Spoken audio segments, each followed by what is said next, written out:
Hi guys, welcome back. Today we are going to be talking about the Great Migration, kind of building on our last couple of lessons. All right. So, what is the Great Migration? Let's start out with that. So, African Americans moving north after they're freed as slaves. So, around this time that slavery was abolished by President Lincoln, there was a great big movement of slaves who didn't want to live in the South. Because even though slavery was abolished and got taken away, they were still treated very, very badly. There were still a lot of racist people that treated them awfully, and they just wanted to kind of get away from that. So, more than 6 million African Americans moved to northern states from the Deep South, and all this happened between 1870 and 1970. So, imagine 6 million people moving over 100 or so years, even a few years less. I've seen some things, but moving all the way up north to the northern states. Just imagine that whole number. There's just sheer number of added people. It's crazy amount of movement. So we're going to start off with a read aloud of The Great Migration by Jacob Lawrence. It is on Google Classroom. So what I want you to do is to pause this video right now and go to Google Classroom.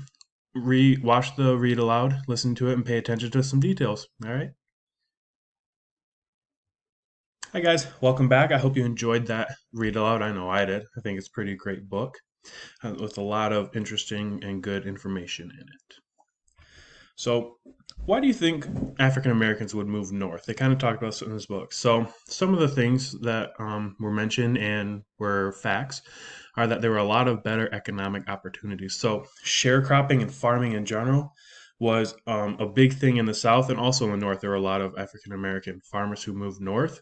But another part that I found online and through some of my research was that industrial jobs and like manufacturing jobs. So like African Americans moved to cities, into urban areas, so that they could work in factories, and so that they could work and get a good living wage and work in the booming factories that are now growing very quickly in size because of all the people moving up from the south.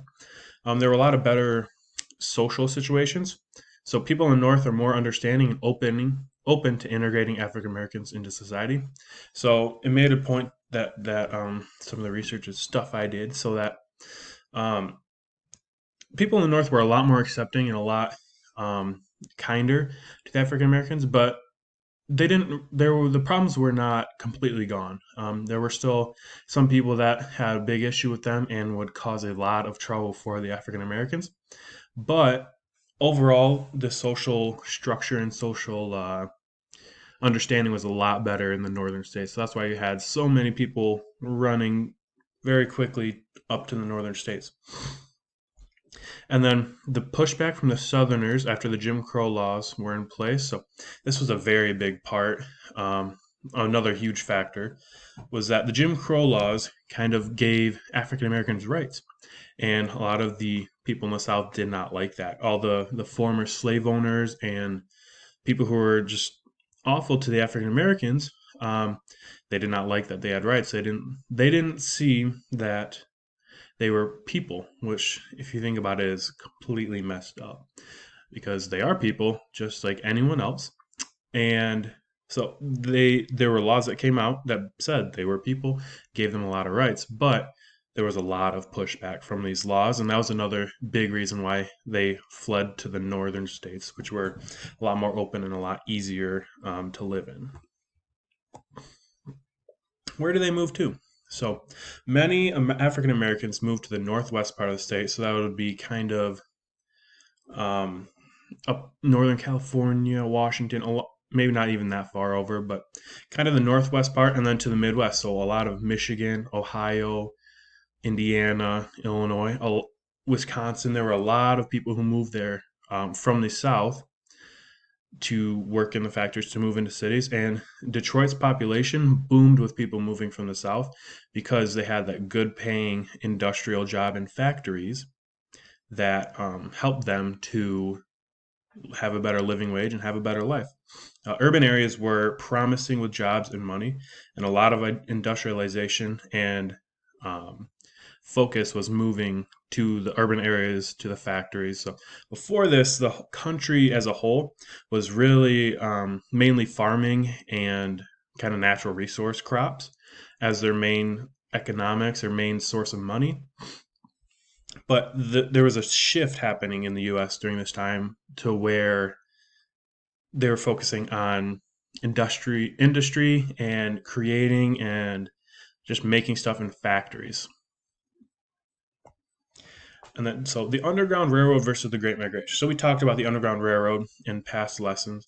And do you think they're very similar or do you think they're different?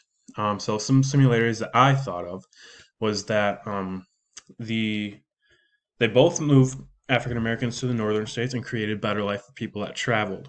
And then the differences were that the Underground Railroad had to happen in secret and it was very dangerous. Fewer people escaped the Underground Railroad because of how they had to escape and how secretive it was. And then traveling during the Great Migration was much easier and more popular. And it was easier, but it wasn't perfect. They still felt a lot of pushback when they were moving. They still felt a lot of stress and struggle when they moved. So it absolutely was not free for all, but it was a lot easier and a lot more welcomed in the world. So the Indian Removal Act. So what is it? So it was a law put in place by 1830 by President Andrew Jackson, and it gave authority to government officials to negotiate with southern Native American tribes, and it forced Native American tribes to move out west. Now, when I say negotiate on that second bullet point, I'm going to put air quotes around it because there was not much negotiating happening. It was more just like it gave the government permission to kick the Indians out of their land and force them to move out west, force them to move far away. Um, so it was really not much negotiating, not very fair living, not very fair just in general. This was very, very bad act. And then over 46,000 Native Americans were forced out to their homes by 1937. So just in 7 years of the law being around, they moved 46,000 Native Americans. Now imagine you're just sitting in your living room with your family, watching TV, and then someone knocks on the door and tells you you have 20 minutes to gather everything you have and leave. And then they're forcing you to move out to a state you've never been, to a city you've never been, and you don't know what you're going to do. Would that be easy or tough? What do you think? Because I think it'd be very tough, and that's what these Native Americans had to go through. So it was a terrible, terrible act that really ruined a lot of lives. Okay, so for today, for homework, we're going to be focused on the book that we had the read aloud for. And what I want you to do is to fill out this nonfiction book review. And I just want you to write just in these two boxes, that third box on the bottom right will not be there.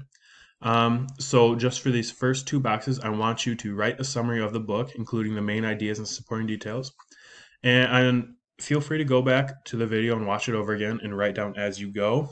This shouldn't have to be a memory thing. So go ahead and use your resources, use the video if you want it. And then what did you like or dislike about this book?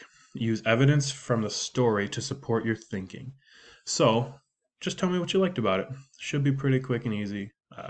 Thanks for listening, guys.